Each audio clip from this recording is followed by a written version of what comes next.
भक्तामर प्रणत मौलिमणि प्रभाणा उद्योतकं दलित पापतमोहितानं सम्यक् प्रणम्य जिनपादयुगं युगादा वालम्बनं भोजले पततां जनानां। जय बोले नंदानंद पंचपरमेष्ठी भगवान ने की, देवाधिदेव 1008 आदिनाथ भगवान ने की, परम पूज्य गणाचार्य गुरुदेव श्री 108 विराग सागर जी महाराज जी की, परम पूज्य श्रमणाचार्य गुरुदेव श्री 108 विशुद्ध सागर जी महाराज जी की, परम पूज्य आचार्य गुरुदेव श्री 108 मानतुंग स्वामी की, भक्तामर जी स्तोत्र की। हेलो बोले गणनी शमनी आर्यका 105 श्री विभा श्री माता जी की जय। सत्संग की तात चल चामर चारु शोभम विप्राजते तव बपुः कलधौत कांतम जिनिर्झर वारिधार मुच्चैस्तटं सुरगिरेरिवशात कौम्भम। राज्य सम्मानदायक काव्य है। इस काव्य को पढ़ने से, पाठ करने से, रिद्धि मंत्र की आराधना करने से व्यक्ति के मान सम्मान में वृद्धि होती है। आज के समय में हर व्यक्ति चाहता है कि भाई मेरा सम्मान होए, मुझे लोग पूछें, मैं ऊंचे ऊंचे पदों के ऊपर विराजमान हो। तो उसके लिए छत्रत्रयम तो विवाति शशांक कांत। छत्र जो होता है ना, साम्राज्य का प्रतीक होता है। तो जब हम भगवान तीर्थंकर के साम्राज्य की आराधना करते हैं तो आपका साम्राज्य अपने आप बढ़ता जाएगा। आप भगवान को सिंहासन लगाएंगे, आपके लिए कोई सिंहासन लगाने वाला मिल जाएगा। आप भगवान के ऊपर चंवर डुलाएंगे, आपके ऊपर कम से कम पंखा हिलाने वाला मिल जाएगा, चंवर नहीं डरेंगे तो। आप भगवान के ऊपर अशोक वृक्ष लगाएंगे तो आपके ऊपर किसी ना किसी की छत्र छाया बनी रहेगी, है ना, धर्म की छाया रहेगी। जैसे जैसे हम जिन जिन निमित्तों के द्वारा भगवान की आराधना करते हैं वो वस्तुएं हमें अपने आप संसार में प्राप्त होती रहती है। और आज आपको जो मिला है वो कहीं ना कहीं आराधना का फल मिला है। चाहे भरा पूरा परिवार हो, चाहे धन संपत्ति हो या जमीन जायदाद हो। अब मान लीजिए राज्य सम्मानदायक काव्य की आराधना करोगे तो राज्य सम्मान भले ही ना मिले, लेकिन अच्छी जमीन जायदाद के मालिक तो आप बन ही जाओगे। चलिए इस काव्य को हम लोग पढ़ते हैं। छत्रत्रयम छत्रत्रयम तो विभाति शशांक कांत। छत्रत्रयम तव विभाति शशांक कांत। छत्रत्रयम तव विभाति शशांक कांत।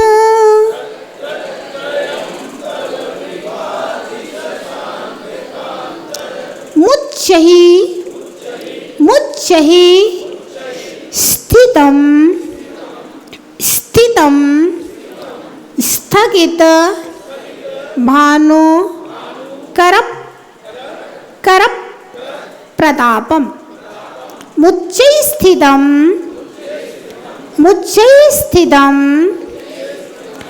स्थगित भानु करप प्रतापम।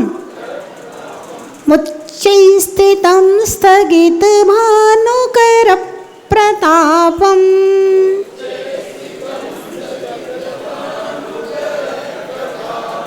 मुच्चैस्थितं स्थगिते भानुकर प्रतापम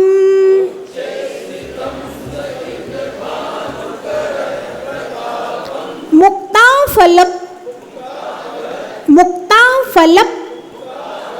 प्रकर जाल विवृत शोभम मुक्ताफल प्रकर जाल विवृत शोभम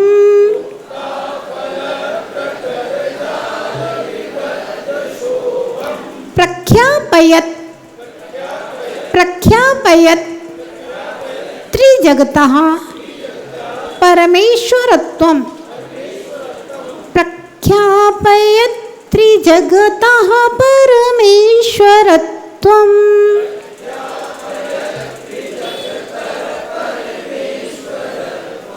छत्रत्रयं तव विभाति शशांककान्त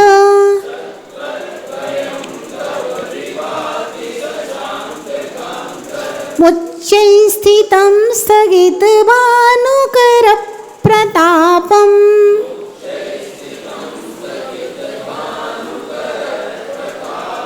मुक्ताफल प्रकर जाल विवृत शोभम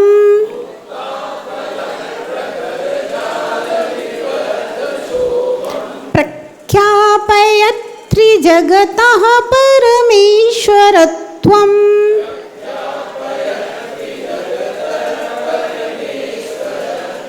पढ़िए पूरा काव्य एक साथ।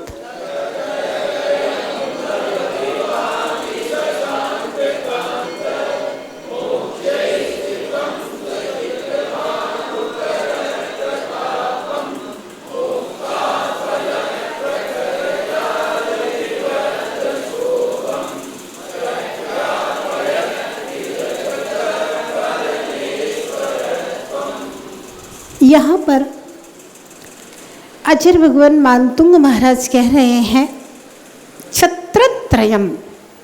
कितने छत्र?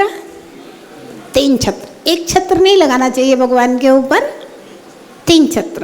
एक छत्र सम्राट के ऊपर लगाया जाता है ना।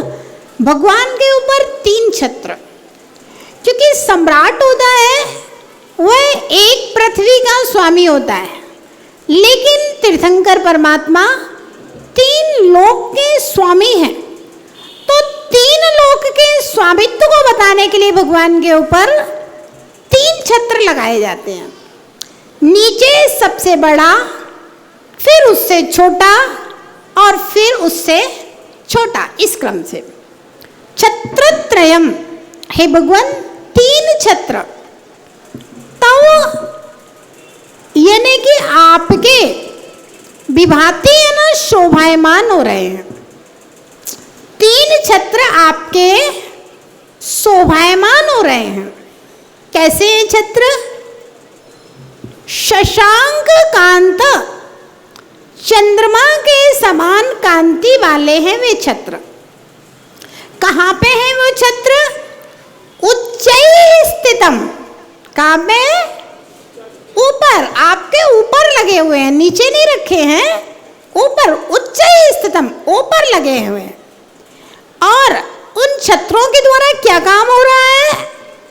स्थगित भानु कर प्रतापम, सूर्य की किरणों के तपन को, ताप को, संताप को जिन्होंने स्थगित यानी कि रोक दिया है।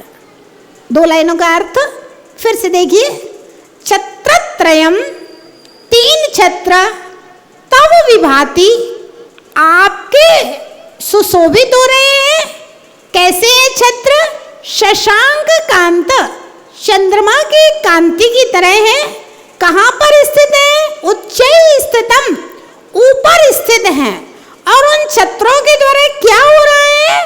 स्थगित भानु कर प्रतापम, सूर्य की किरणों के प्रताप को इन्होंने रोक दिया है। मुक्ता फल, उन छत्रों में क्या है? मोतियों के प्रकर समूह वाली जाल झालर से विवृत शोभम, जिन छत्रों की शोभा बढ़ रही है। छत्र तो है, फिर मोतियों की झालर लटकी हुई है तो वो और हिलती हिलती और सुंदर लग रही हैं। प्रख्यापयत्री जगता परमेश्वरोत्तम, और भगवान ये छत्र त्रिजगता, 3 लोक के स्वामित्व को बताने वाले हैं। इस प्रकार से आचार्य महाराज यहाँ पर कहते हैं 3 छत्र 3 लोक की प्रभुता को कहने वाले हैं। मोतियों की झालरों से वे छत्र और ज्यादा शोभायमान हो रहे हैं। सूरज की किरणों के प्रताप को उन्होंने रोक दिया है। चंद्रमा की कांति वाले वे छत्र आपके ऊपर स्थित हैं। इस प्रकार से छत्रत्रय के माध्यम से भगवान के 3 लोक के स्वामित्व का वर्णन किया है। एक ग्वाला था, दरिद्रता से बहुत परेशान था। जंगल में एक मुनि महाराज के दर्शन किए। महाराज ने उसको 31वां काव्य और 30वां काव्य छत्र और चमर, इन 2 काव्यों की आराधना करने के लिए कहा। जंगल में उसने आराधना की। आराधना करते करते मैं बीच बीच में वह आंखें खोल करके देख रहा था, कोई देवी प्रकट हो जाए, कोई वरदान देने वाला मिल जाए। महाराज ने कहा है फलेगा। उसने 3 दिन तक आराधना की, ना कोई देवी प्रकट हुई, ना कोई वरदान मिला। वह थोड़ा सा उदास हो गया। फिर भी ग्वाला था, गाय चराने आता था। अब क्या हुआ, जब 3 दिन तक लगातार उसने स्तोत्र की आराधना की, इन काव्य की आराधना की, तो एक होता है आदमी हैबिचुअल हो जाता है पढ़ने का। तो वो सहज गाय को चराने भेज दिया और अपने बैठ करके इस काव्य का पाठ करता रहता, ऐसे गुनगुनाता रहता। छत्रत्रयम तो युवाति शशांक कांत मुच्चे स्थितम सगदिमानुकर प्रताप मुक्ता फल प्रकर जाल विवर्ध शोभम प्रख्यापयत्री जगता परमेश्वरोत्तम। गुनगुनाता रहता है ग्वाला। कुछ दिन हुए, पास के नगर के सम्राट की मृत्यु हुई। सम्राट की कोई संतान नहीं थी। मंत्रियों ने निर्णय किया कि हाथी को एक माला दे दी जाए और हाथी जिसके गले में माला डाल दे वही सम्राट होगा। वह गाय चराने के लिए गई थी और वह वृक्ष के नीचे पड़ रहा था। छत्रत्रयम तो युवाति शशांक कांत। सामने से देखता है बड़ी भीड़ चली आ रही है, कोलाहल हो रहा है। देखते हैं कौन आ रहा है, एक हाथी चला आ रहा है और पीछे पीछे लोग चले आ रहे हैं।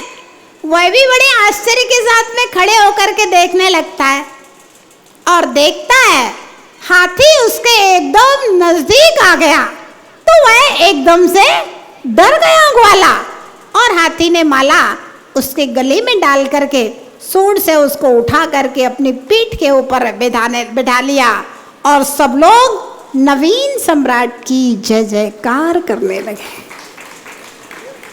भव्यात्माओं, भगवान की आराधना राज्य संपदा को प्रदान करने वाली है। साधारण सी बात है, ज्यादा बड़ी बात नहीं है। राजेश जी कह रहे हैं बहुत बड़ी बात है। ज्यादा बड़ी बात नहीं है। चतुर्थ काल में जितने भी सम्राट होते हैं वे सब जिन धर्म के सेवक होते हैं, और जिन धर्म के सेवक के लिए कहा है रत्नखंड सावकाचार में, देवेंद्र चक्र महिमान ममेयमानम राजेंद्र चक्र मवनेन्द्र शिरोर्चनीयम धर्मेंद्र चक्र मधरीकृत सर्वलोकम लब्ध्वा शिवम च जिनभक्ति मुपैति भव्या। हे भगवान, जो जिन भक्ति करने वाला भव्य जीव होता है, देवेंद्र चक्र महिमान ममेयमानम, पहले वह इंद्र पदों को प्राप्त करके देवेंद्रों के पद को प्राप्त करता है, स्वर्गों में सम्राट बनकर के पैदा होता है, फिर राजेंद्र चक्र, फिर उसके बाद में मनुष्य लोक लेकर के चक्रवर्ती बन करके वह सारे सम्राटों का अधिपति होता है, और फिर धर्मेंद्र चक्र को धारण करते हुए तीर्थंकर बन करके धर्म चक्र उसके आगे आगे चलता है, और बाद में निर्वाण की सिद्धि करता है। तो भगवान का भक्त सम्राट बने, इसमें कोई आश्चर्य की बात नहीं है, और भगवान के भक्त ही सम्राट बनते हैं, हम तो ऐसा मान करके चलते हैं। तो इसीलिए आप लोग और 8 पातिहारे करो या नहीं करो, लेकिन चमर और छत्र जरूर कर लेते हैं कि भगवान राज्य संपदा की प्राप्ति हो, मान सम्मान बढ़ जाए। लोग छत्र चढ़ाते हैं, भगवान के ऊपर छत्र चढ़ाना है, भगवान के ऊपर छत्र चढ़ाना है। तो ये छत्रों का चढ़ाना राज्य संपदा को प्रदान करने वाला है। ऐसे छत्रत्रय की आराधना निरंतर करना चाहिए। और हे प्रभु, आपके ये 3 छत्र 3 लोक के स्वामित्व को कहने वाले हैं। अब देखिए, भगवान के सामने भी ऐसी समस्या होती है कि लोग भगवान महावीर को भी तीर्थंकर मानने के लिए तैयार नहीं थे। भगवान महावीर के समय में 6 लोग ऐसे थे जो अपने आप को सर्वज्ञ और तीर्थंकर घोषित किए हुए थे, वे भगवान महावीर को नहीं मानते थे। तो दुर्जन अगर भगवान को भगवान ना माने, इससे भगवान की भव्यता में, भगवत्ता में कोई अंतर नहीं आता है। क्योंकि बड़े बड़े सम्राट, क्योंकि सभी लोग तो भगवान को भगवान मान ही नहीं सकते हैं। जिनकी होनार अच्छी होगी वे भगवान को भगवान मानेंगे। मारीच जैसे जीव भगवान को कैसे भगवान मान सकते हैं? तो भव्यात्माओं, भगवान का जो भक्त है वह भगवान को भगवान मान करके मंगलमयी आराधना करता है, और धन संपत्ति से संपन्न होकर के धन कुबेर होता है, और उसके बाद में धर्म नायक तीर्थंकर बन करके निर्वाण की सिद्धि करता है। बस भगवान की आराधना की जरूरत है, बस भगवान की भक्ति की जरूरत है। हमारे हृदय में सच्ची आराधना का भाव है, हमारे हृदय में अगर सच्ची भक्ति का भाव है, तो निश्चित रूप से तुमने जो कल्पना की है, तुम जितना सोच सकते हो उससे कहीं जाना मिलता है। कहाँ है? फले अनंत जो धर्म ध्यान की भूमि विषय बोवे। कितने गुना फलता है? अनाज 10 गुना फलेगा, 20 गुना फलेगा, ब्याज दुगना फल जाएगा, 4 गुना फल जाएगा। जमीन में लगाओगे पैसा 100 गुना फल जाएगा। 1 लाख का खरीदा 1 करोड़ का हो गया, हो सकता है 100 गुना फल जाएगा, मान लो जमीन में लगाया हुआ। ऐसा कोई व्यापार नहीं है दुनिया में। फले अनंत जो धर्म ध्यान की भूमि विषय बोला बोवे, अनंत गुना फलित होने वाला कोई व्यापार इस दुनिया में नहीं है। एकमात्र धर्म ध्यान की भूमि में बोया जाता है, वह अनंत गुना फलित होता है। विश्वास है या फिर हिसाब लगवाए? बोलो भैया, हिसाब लगा लो आप, हम हिसाब लगवा देते हैं। लगा लो हिसाब। एक व्यक्ति ने अपने जीवन में, विनोद जी, 10 करोड़ रुपए का दान किया, कुल मिलाकर के। बचपन से लेके अंत में पूरे हिसाब में उसने 10 करोड़ रुपए का दान किया। कितने का? 10 करोड़ का। एक बात बताओ, आदमी के पास पैसा बढ़ता है तो वो क्या करता है? लिविंग स्टैंडर्ड बढ़ जाता है। पहले 500 की शर्ट पहनता था, पैसा बढ़ गया तो 5,000 की पहनने लगेगा। पहले साइकिल पे चलता था, पैसा बढ़ गया तो मोटरसाइकिल पे, फिर उसके बाद में कार में चलने लगेगा, फिर और लाल बत्ती वाली 50 लाख वाली में चलने लगेगा, फिर को और पैसा बढ़ जाए तो 5 करोड़ वाली में चलने लगे, है ना। पहले स्टील के बर्तनों में खाना खाता था, बहुत पैसा बढ़ गया भैया चांदी के बर्तनों में खाने लगा, और पैसा बढ़ गया तो सोने के बर्तनों में खाने लगा। लिविंग स्टैंडर्ड बढ़ जाता है। आपके ड्राइवर को आप 15,000 रुपये महीना देते हो, तो 15,000 में भी वह परिवार के 6 लोगों का पालन पोषण कर लेता है, अपने माता पिता का, अपने 2 बच्चों का और पति पत्नी का। 15,000 में भी उसका चलता है। और मान लीजिए वही ड्राइवर 15 लाख रुपए महीने कमाने लगे तो भाई लिविंग स्टैंडर्ड बढ़ जाएगा, और क्या करेगा। अब कोई एक जोड़ी से 2 जोड़ी कपड़े तो पहनने नहीं लगेगा भाई, खाएगा तो उतना ही ना, दाल रोटी खाएगा, और क्या खाएगा, जाए जूस पीने लगेगा। लिविंग स्टैंडर्ड बढ़ जाता है, पैसा बढ़ता है। तो एक व्यक्ति ने 10 करोड़ रुपए अपने पूरे जीवन में दान किया। अब वह यहां से मान लीजिए पहले स्वर्ग में जाकर के उत्पन्न हुआ। कहां पे? पहले स्वर्ग में जाकर के उत्पन्न हुआ। उसके घर का कैंपस 10 किलोमीटर का है और रत्नों का कैंपस है। विनोद भैया कितने करोड़ की जमीन हो गई?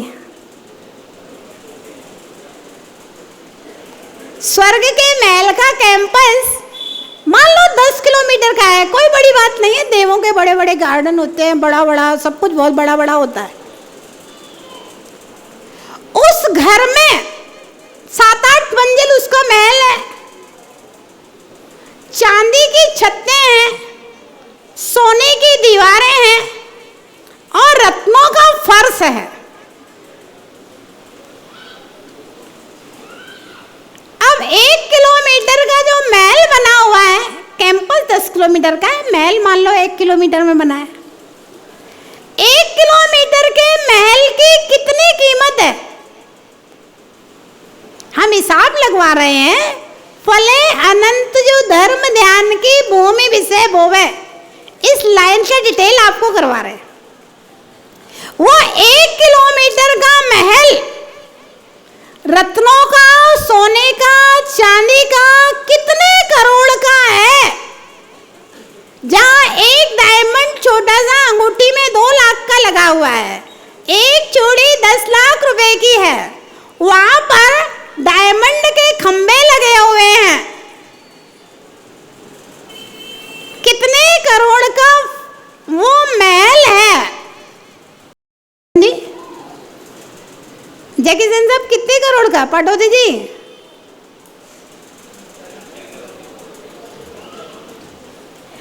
आपकी गाड़ियां जमीन में चलती हैं, 50 लाख की गाड़ी और 5 करोड़ की गाड़ी, वहां पर वो विमान रत्नों का बना हुआ, सोने चांदी से जड़ा हुआ, आधा किलोमीटर का विशाल विमान है। आपकी गाड़ियों की अपेक्षा से उसकी कितनी कीमत है उस विमान की, बता दो भैया।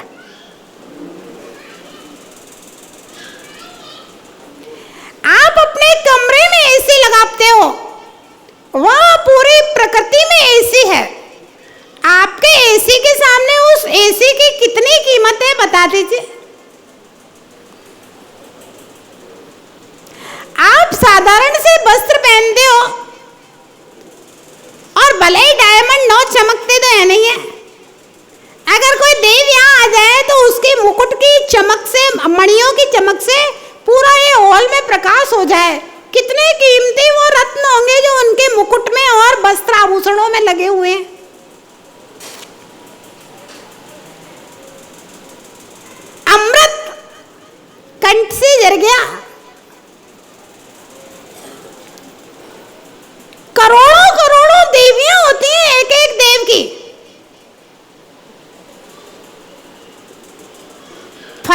अनंत जो धर्म ध्यान की भूमि विषय बोवे।